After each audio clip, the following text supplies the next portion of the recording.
부처님, 제게는 오랜 고민이 있습니다. 사랑하는 남편과 대화할 때면 어느새 서로 언성을 높이고 있음을 깨닫습니다. 처음에는 사소한 이야기로 시작해도 대화가 이어질수록 말은 격해지고 마음은 상처투성이가 됩니다. 결국 대화 자체가 두려워지고 남편과의 관계도 점점 더 어려워지는 것만 같습니다. 부처님, 저희는 왜 이렇게 서로에게 상처를 주며 대화하게 되는 걸까요? 이 고통스러운 대화의 굴레에서 벗어날 수 있는 방법은 없을까요? 그대의 고민은 많은 이들이 겪는 아픔이니 그 아픔을 함께 나누고 치유의 길을 찾아보자. 보아라, 저 숲속의 작은 씨앗을. 겉으로 보기엔 아무것도 아닌 듯해도 그 씨앗 안에는 거대한 나무가 될 잠재력이 숨어 있지 않느냐? 씨앗이요? 그렇다. 그대와 남편의 마음속에도 작은 씨앗들이 심겨 있단다. 어떤 씨앗은 사랑과 이해 씨앗이지만 또 다른 씨앗은 과거의 상처, 기대, 그리고 상대에 대한 오해의 씨앗일 수도 있다. 대화는 이 씨앗들에게 물을 주는 것과 같으니 어떤 씨앗에 물을 주느냐에 따라 서로 다른 열매를 맺는 법이다. 언성이 높아지는 것은 이러한 부정적인 씨앗들이 물을 받고 자라나기 시작했다는 신호와 같으니 먼저 그 씨앗들의 존재를 알아차리는 것이 중요하단다. 씨앗이라니요. 저희는 분명 서로를 사랑해서 결혼했는데 왜 대화만 하면 그렇게 되는지 모르겠습니다. 예를 들어 남편에게 집안일을 도와달라고 말하면 남편은 자신도 힘들다고 받아치고 저는 남편이 저를 이해해주지 않는다고 생각해서 화가 나고요. 결국 싸움으로 이어집니다. 그대의 이야기는 흔히 일어나는 일이다. 보아라, 저 두 개의 거울을. 하나의 거울은 자신의 모습을 비추고 다른 하나의 거울은 상대방의 모습을 비춘다. 그런데 때로는 이 거울들이 서로 다른 기대와 편견으로 흐려져서 상대의 모습을 있는 그대로 보지 못하고 자신의 생각대로만 해석하려 하지. 흐려진 거울이요? 그렇다. 그대는 남편이 자신의 마음을 헤아려 주기를 바라지만 남편은 그대의 요청을 비난이나 부담으로 받아들일 수 있다.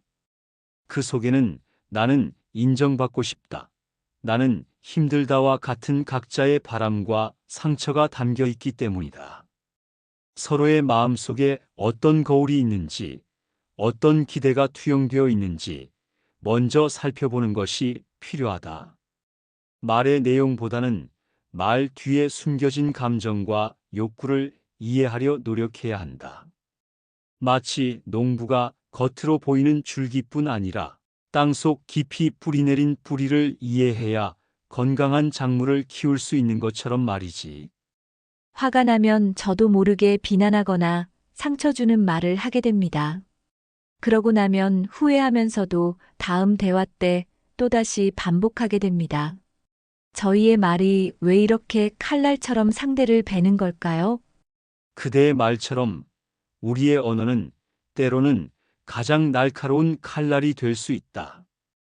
보아라, 잔잔한 연못에 돌멩이를 던지면 작은 물결이 일렁이며 멀리까지 퍼져나가지 않느냐? 그리고 그 물결은 다른 물결과 부딪히며 더욱 큰 파동을 만들어내기도 한다. 네, 그렇습니다. 우리의 말도 이와 같다. 화가 나서 내뱉은 한마디는 단순한 소리가 아니라 상대의 마음에 상처의 물결을 일으킨다. 그리고 상대방 또한 그 물결에 반응하여 또 다른 물결을 보내고 결국 대화는 잔잔한 호수가 아닌 거친 파도로 변해버리는 것이다. 비난과 공격은 상대방에게 방어적인 태도를 취하게 만들고 마음의 문을 닫게 만든다. 그러니 대화가 격해질수록 진실된 소통은 더욱 어려워지는 법이지. 말하기 전에 잠시 멈추고 이 말이 어떤 물결을 만들어낼지 헤아려 보는 지혜가 필요하다. 그럼 이 고통스러운 대화의 악순환을 어떻게 끊을 수 있을까요? 어떻게 해야 언성을 낮추고 다시 평화롭게 대화할 수 있을까요? 가장 먼저 필요한 것은 멈춤과 알아차림의 지혜이다. 보아라, 저 폭풍우가 몰아치는 바다를. 거친 파도 속에서도 등대는 굳건히 제자리를 지키며 선박을 안내하지 않느냐.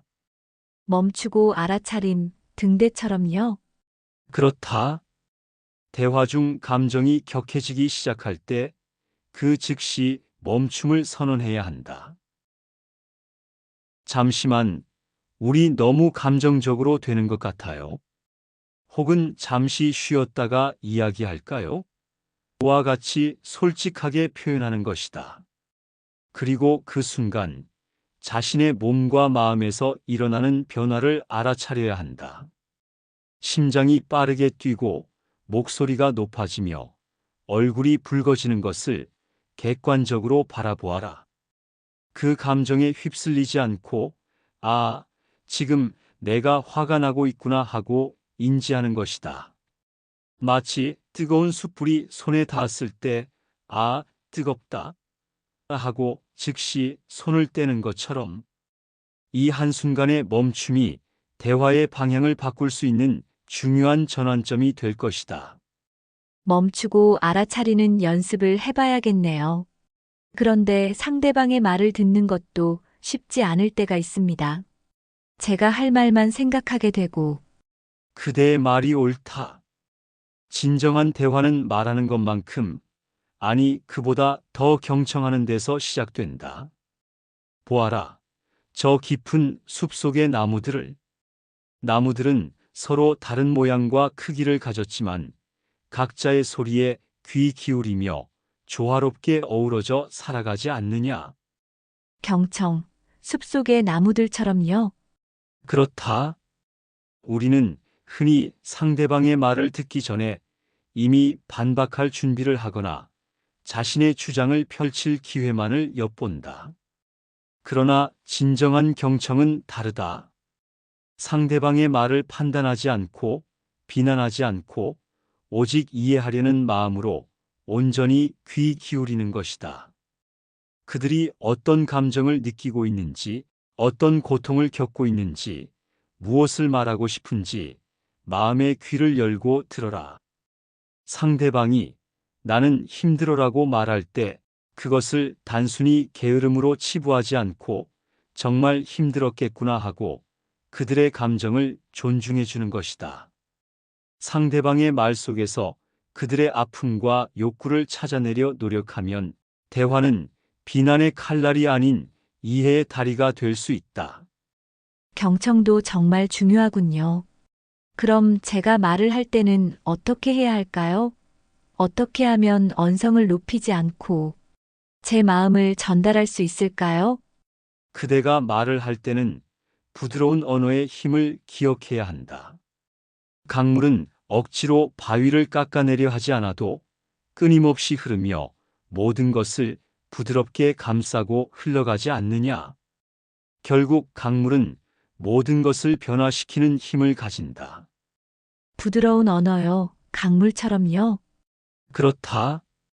비난과 공격 대신 나의 감정을 전달하는 방식을 사용해 보아라. 당신은 항상 그래. 대신 당신이 그렇게 말할 때 나는 서운함을 느껴요. 라고 표현하는 것이다.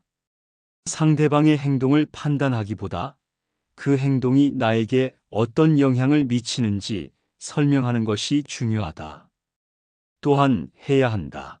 안 된다와 같은 강압적인 표현 대신 해주시면 어떨까요? 하면 좋겠어요. 와 같이 제안하는 방식을 사용하라. 부드러운 말은 상대방의 마음을 열게 하고 경청의 마음을 불러일으킨다. 마치 따뜻한 햇볕이 얼어붙은 땅을 녹이듯 부드러운 말은 굳게 닫힌 마음을 녹일 수 있단다. 부처님의 가르침이 제 마음을 밝혀줍니다. 하지만 이 모든 것을 꾸준히 실천하는 것이 어려울 것 같습니다. 때로는 지치기도 할 것 같아요. 그대의 염려는 당연하다. 관계는 마치 정원과 같아서 한 번 씨앗을 심었다고 저절로 아름다워지는 것이 아니다. 꾸준한 보살핌과 인내가 필요하다. 보아라, 저 정원사가 매일같이 잡초를 뽑고 물을 주고 흙을 가꾸며 아름다운 꽃을 피워내지 않느냐? 관계의 정원이요? 그렇다. 그대와 남편의 관계도 마찬가지다. 대화 속에서 격해지는 감정은 마치 정원의 잡초와 같다. 그것을 즉시 뽑아내려 노력하고 이해와 경청이라는 물을 꾸준히 주어야 한다. 그리고 때로는 실수하고 좌절하더라도 자신과 상대방에게 자비심을 베풀어라. 우리는 완벽한 존재가 아니기에 때로는 잘못된 선택을 하고 상처를 주기도 한다. 그때마다 자신을 비난하거나 상대방을 미워하기보다 다시 시작할 용기를 내어라. 서로의 불완전함을 이해하고 받아들이는 자비심이 있을 때 관계의 정원은 더욱 풍요로워질 것이다. 부처님, 이제는 남편과의 대화가 두려움보다는 희망으로 다가옵니다. 마지막으로 저희 부부가 함께 걸어갈 평화로운 대화의 길에 대한 가르침을 주십시오. 그대와 남편은 삶이라는 여정을 함께 걷는 동반자이다. 보아라, 저 두 개의 바퀴를 가진 수레를. 한 바퀴가 다른 바퀴보다 빠르거나 느리면 수레는 곧장 나아가지 못하고 비틀거리지 않느냐? 수레의 바퀴처럼요. 그렇다. 그대와 남편은 삶의 수레를 함께 끄는 두 개의 바퀴와 같다. 한쪽만 노력해서는 균형을 이룰 수 없다. 서로에게 솔직하게 마음을 열고 대화의 어려움을 함께 인정하며 함께 변화하려는 의지를 가져야 한다. 서로의 감정을 존중하고 상대 입장에서 세상을 보려 노력하며 부드러운 언어로 마음을 나누어라. 언성이 높아질 때마다 그것은 서로에게 더 깊이 다가갈 기회임을 기억하라. 이 지혜로운 대화의 길을 함께 걷는다면 그대들의 삶은 더욱 평화롭고 행복으로 가득할 것이다. 그대여, 모든 관계는 노력이 필요한 정원과 같으니 지혜와 사랑으로 가꾸어 나가라. 그리하면 그대들의 삶에 평화와 행복의 꽃이 만발할 것이다. 부처님의 깊은 가르침에 감사드립니다. 이제 남편과의 대화가 더 이상 고통이 아닌 서로를 이해하고 사랑을 키워나가는 소중한 시간이 될 수 있도록 노력하겠습니다. 저희 부부의 관계가 평화의 정원이 될 수 있도록 부처님의 지혜를 늘 마음에 새기겠습니다.